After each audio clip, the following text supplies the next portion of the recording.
He leadeth me, amen? God has called us all to be leaders, wherever we would be. Sometimes it may be in the home or in the community, in the neighborhood, in the church.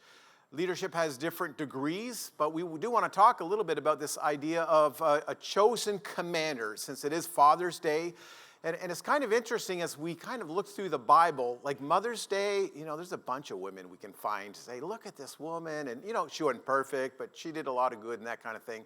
Father's Day, it's like, we could look at God. He was like the best father of all. But, now there were some good men that, did well. But maybe for some reason, the men, it maybe reveals more that they did have some character flaws. And I know women do too. So I hate to say that women, but the thing is, what do we learn about Father's Day?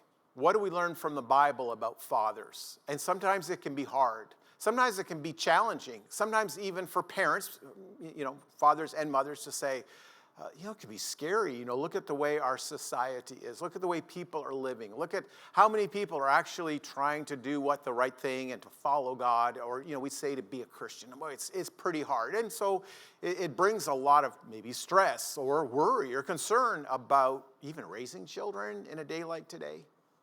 But the Lord had a special plan for Abraham. Abraham was called from his home country to go to a place that God had promised. And Abraham didn't know where he was going, didn't really know what this land was going to look like or where it was going to be. He just trusted God. And God said, just follow me, just do what I say, and I will take you to this land flowing with milk and honey, the promised land, a land where he could live. And God's promise was that you'll have a land, you'll have a people, like a family, and generations to come. And through you, all the nations of the earth would be blessed. And so that was just wonderful. And the great thing about Abraham is that he continued in faith. I mean, how many of us would have just kind of been, after a couple of weeks, it's like, we're not there yet, I think I'm going home. Or, after a couple of years, it would be like, no, I think I'll just settle here. I'm just tired of walking. I just don't know where this is going to end up, right? So he just kept persevering. He endured.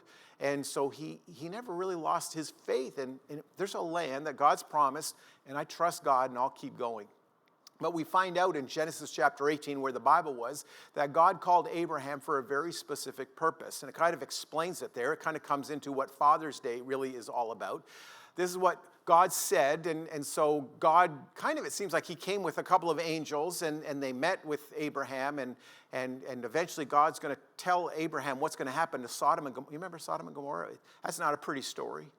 They were not really good people, so let's just put it that way. They had a lot of sin. If you want to read a little bit more later about Sodom and Gomorrah, if you don't really, Sodom and Gomorrah, I was going to say it's really gory.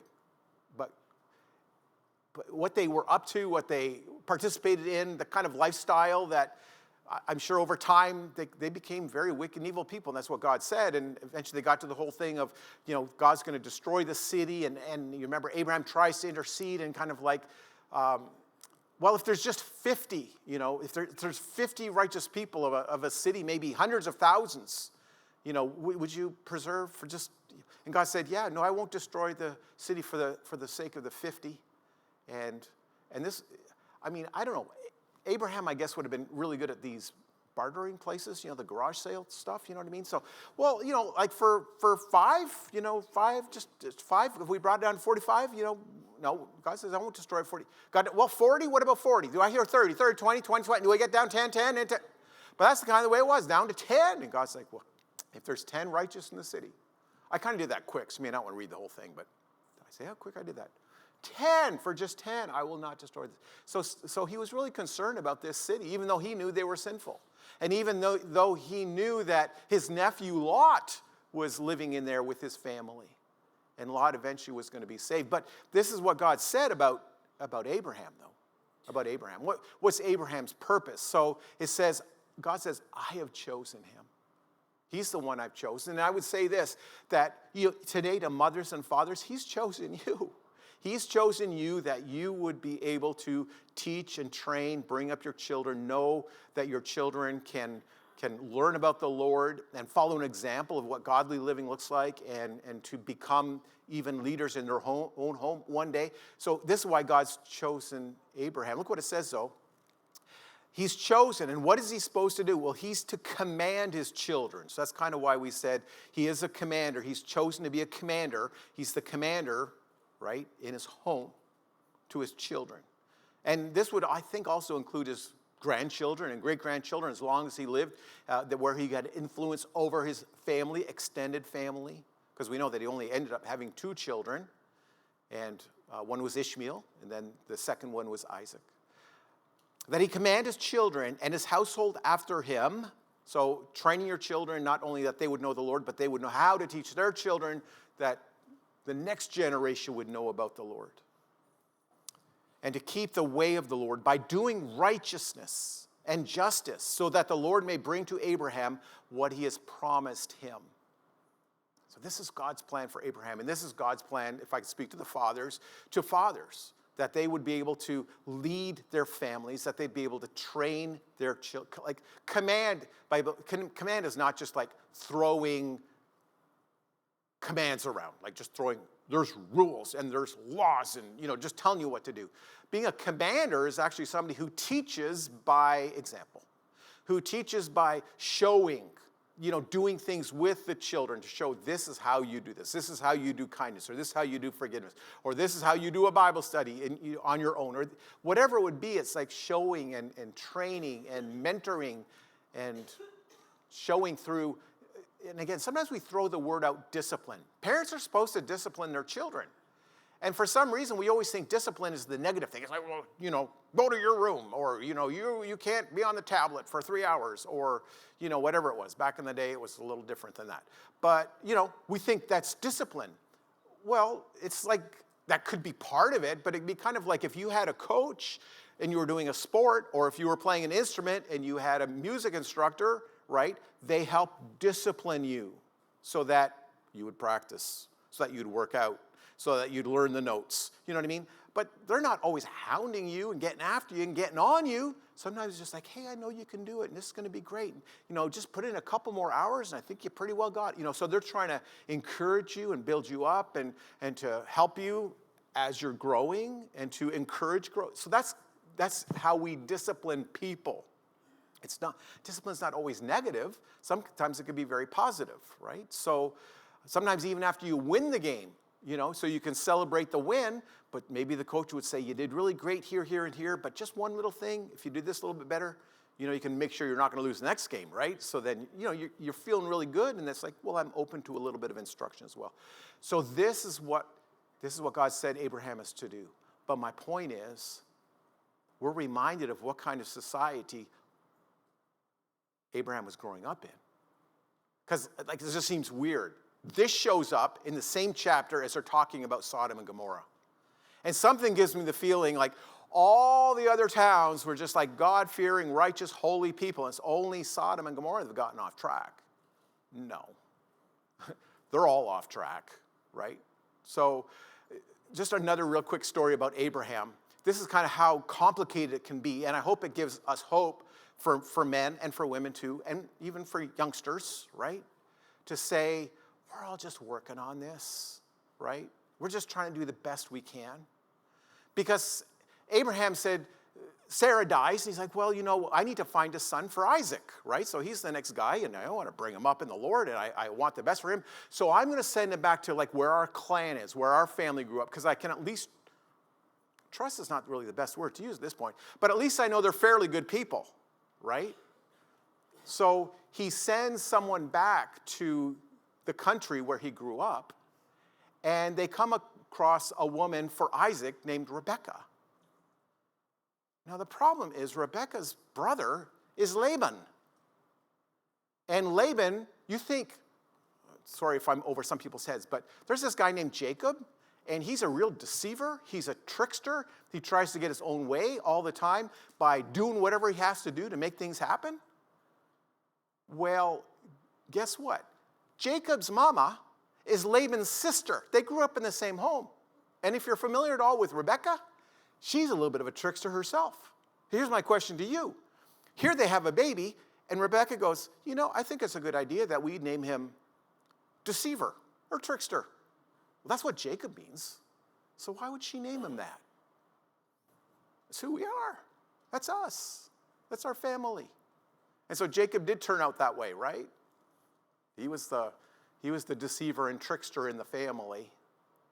So I'm just saying, life's complicated, family's complicated, you kind of think, what happened to this?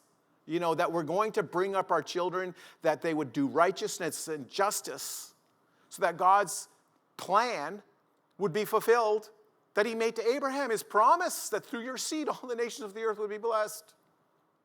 And after one generation, we're going, not looking very good. We're not doing too well. We're not keeping up. Like, things are falling apart real quick. After 2 or 3 generations, where are we going to be, right? But the point is that God can use men, that flaws and all, and a history and a background of a family generational, perhaps even a generational curse on the family, to say, God can still use us.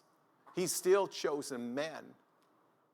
So you understand, women, what I'm saying? Because it's Father's Day. If it was Women's Day, I'd give it all to you. But God's still chosen the men that they would lead their family to be godly, not only in what they say, but by their example, how they live. Let me just show you how it looks, right? That's what a father's to do. And I don't know if there's some fathers here that feel like, well, I've kind of failed a lot. I mean, I feel like saying, well, you may have failed a lot. I don't think you failed as much as I have. You know what I mean? I look back at my father and it's like, man, I wish I could do that thing again, right? And you think, well, I would do it a lot differently. And I don't know if I would or not, because in the moment, you kind of do what you know, so, and maybe you do a little bit about the way you grew up. That's how you do fathering and parenting and even husbanding. I don't know, you just do the best you can. But kind of the older you get, the more you look back and go, yeah, it was probably too hard. I didn't probably encourage enough. I didn't spend enough time, or whatever. I didn't listen enough. I could have sat down and, done more stuff with my kids. Just all kinds of stuff, right? So, yeah, some regrets. But, you kind of look back and say, well, but God's blessed me, right? And I pray that God will continue to bless my children. And so this is part of what we call being a leader, being a dad, being a father in the home. And so this is years and years later. I mean, all things considered, what we just finished talking about was well before Moses and a law. There had no written law. I mean, God was maybe, we call it the patriarchal age, which means God is speaking technically to generally the fathers of the house, the leader of the home. So it's more of a verbal thing than it is a written law or something that y'all get at one time. So they're just kind of learning as they go along as God speaks them. But this is after the law. Now, this is even 40 years after Moses got the law from the mountain. Moses is about to die. The people are about to go in the promised land. He's just recapping everything. But this is what he's going to tell the people. This is what you're to do to your kids. And you kind of think, wow, if they could just do this, if they could just hang on to this. And, let's read it, see what it says that way. You shall teach them, this is the law of God. And part of the law is love the Lord your God with all your heart, all your soul, all your mind, and all your strength. Second one, love your neighbor as yourself. And then he goes through the 10 Commandments. Now, there's a lot of other laws in the book of Exodus that they were to follow. But teach these things. Teach the law diligently. That's a strong word, diligently. I mean, you can't just do it. Well, I'll do it when I feel like it. I'll do it when I think I got time. I'll do it when I think they're interested, right?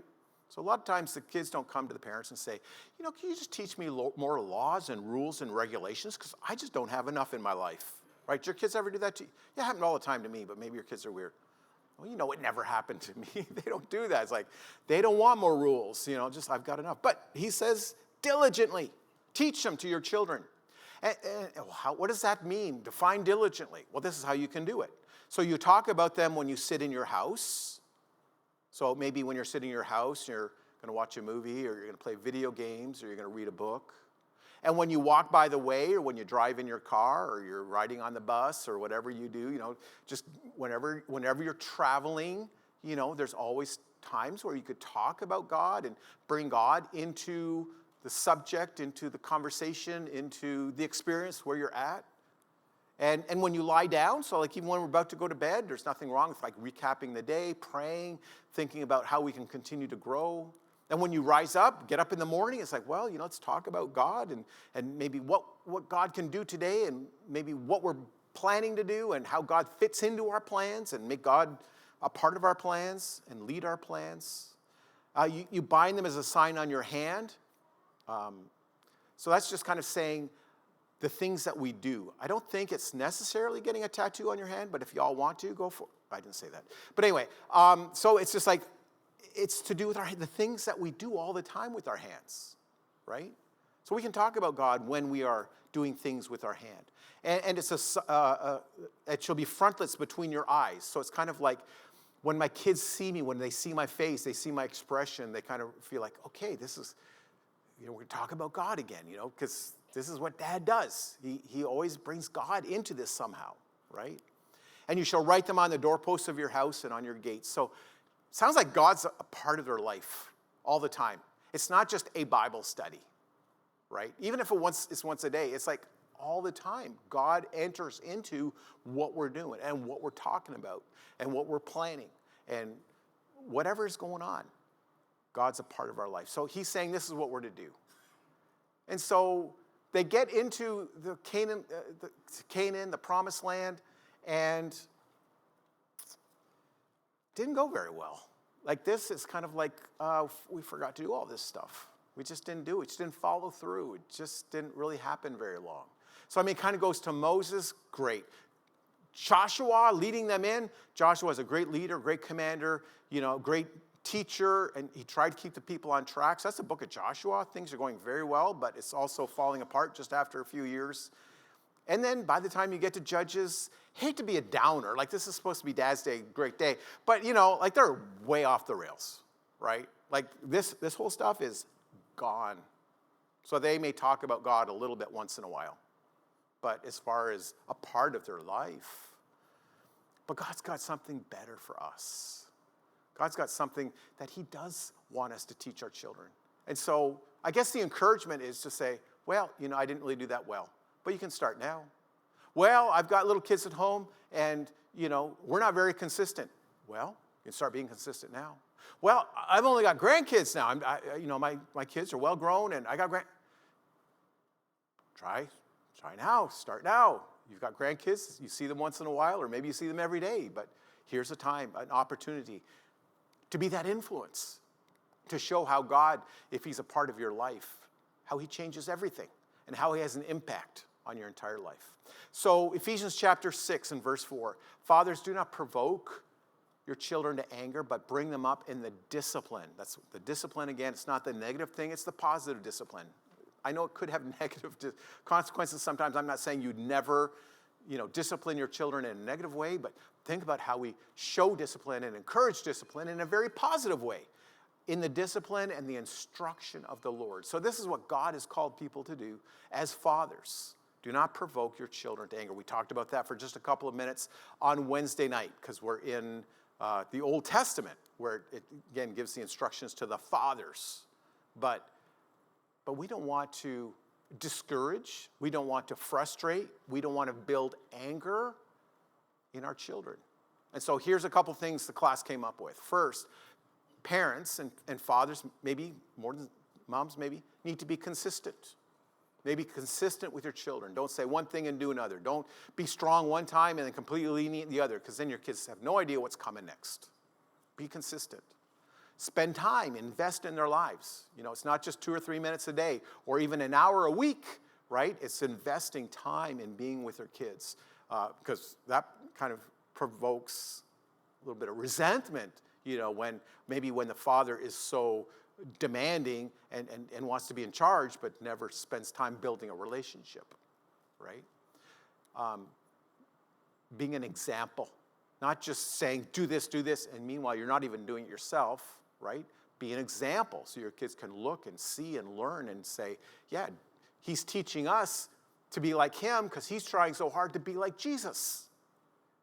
And maybe the other thing that really helps as well is being honest with your kids.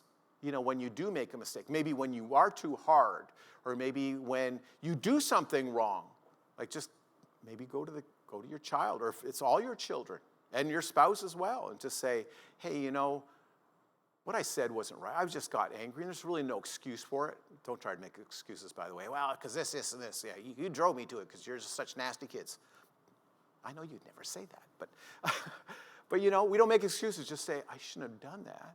I'm trying to do the right thing, and I got upset, and I got to learn how to control my feelings, my temper, my anger. And then what do your kids do? They go, wow, sometimes I lose my self-control as well, and Dad confesses it, and he has a prayer, wants to do better. And so when I get upset, I don't say, well, I come from a house that they just get mad all the time. It's what we do. So we don't make excuses for it. We say, no, that wasn't the right thing to do.